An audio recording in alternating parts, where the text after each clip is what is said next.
What? Whoever told you to do this, well, she's either a bitch or a ghost.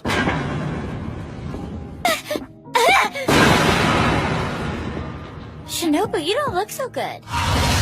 Run! She's a ghost and a bitch! Guys, I have a secret. I know an anime that you like, but you don't even realize that you like it yet. Now stop me if you heard this before. A young man gets bullied by his classmates and from the help of a mentor character realizes his hidden strength and surpasses all odds, becoming the #1 best in his show. Yeah, I think everyone's at least watched one anime that's similar to that description.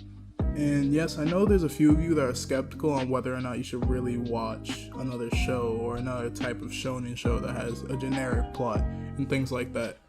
But one thing I feel like people don't understand is different doesn't always mean better. There's animes out there that have crazy plots and things that are never seen in anime before, but that doesn't make them better than other shows that chose not to veer onto that path. I think the best example of this is Hajime No Ippo. Hajime no Ippo is a rather old anime that takes place with its main character Makino Uchi Ippo and his journey to become a better boxer. Or whether he does or doesn't, I'm not going to tell you, that's going to be up to you to find out.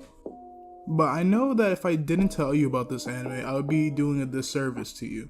Especially since this is the perfect time to be binging something hypothetically if you had nowhere else to go and were stuck inside of a house slowly losing your mental. And Hajime no Ippo made me realize something over a certain amount of time.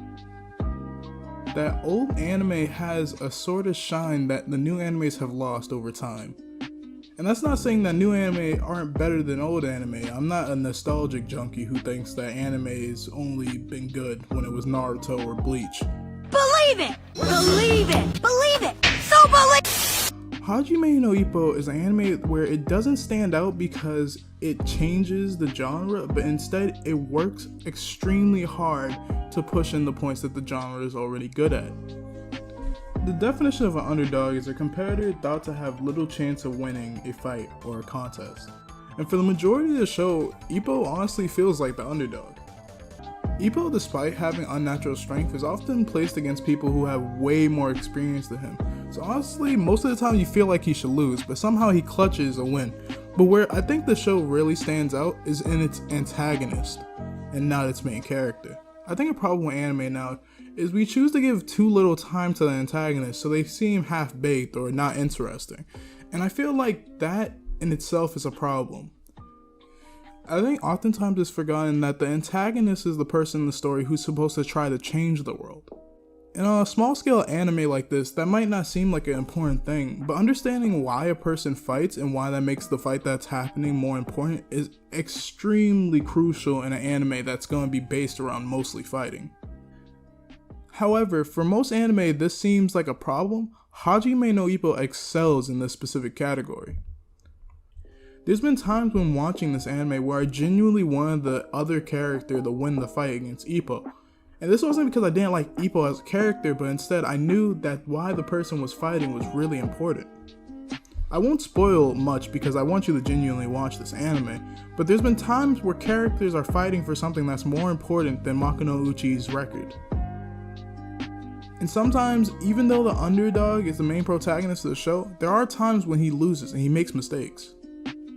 This anime is in no hurry to move the plot along. Instead, they choose to take their time on certain parts to show you that things are happening. There are techniques that he picks up quickly, however for most of the techniques that he uses that are super important, he has to practice them for maybe 5 to 6 episodes at least. And you can see this in the show on how detailed they get in the descriptions on moves and things that are happening in the fight, like punch drunk syndrome and plenty other things. Sometimes Ippo is going to need to sacrifice things in order to win a fight, and I feel like this is the best way to handle the underdog situation.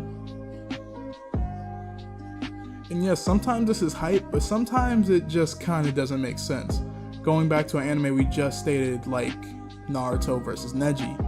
Honestly, Neji was beating Naruto's ass for 90% of the fight, and Naruto landed one punch and boom, lights out. That's a fight that I feel like wasn't earned. However, if I compare that to a later fight in Hajime no Ippo, where a character nearly dies because of a fight, it shows me that things really matter in this anime. And just because my protagonist has won doesn't mean that there's nothing that's gonna happen afterwards. Honestly, if you like fighting animes, shonens, underdogs, or just good character work in general, I feel like you need to watch this anime. And if you want to watch this anime, go to our sponsor of the video. I don't have a sponsor. I'm not big enough of a channel to do that. But hypothetically, if anyone wants to see a sponsorship, email me at this email on the screen. Thanks for your time, and stay clean. Because it's quarantine. Yeah. Bye.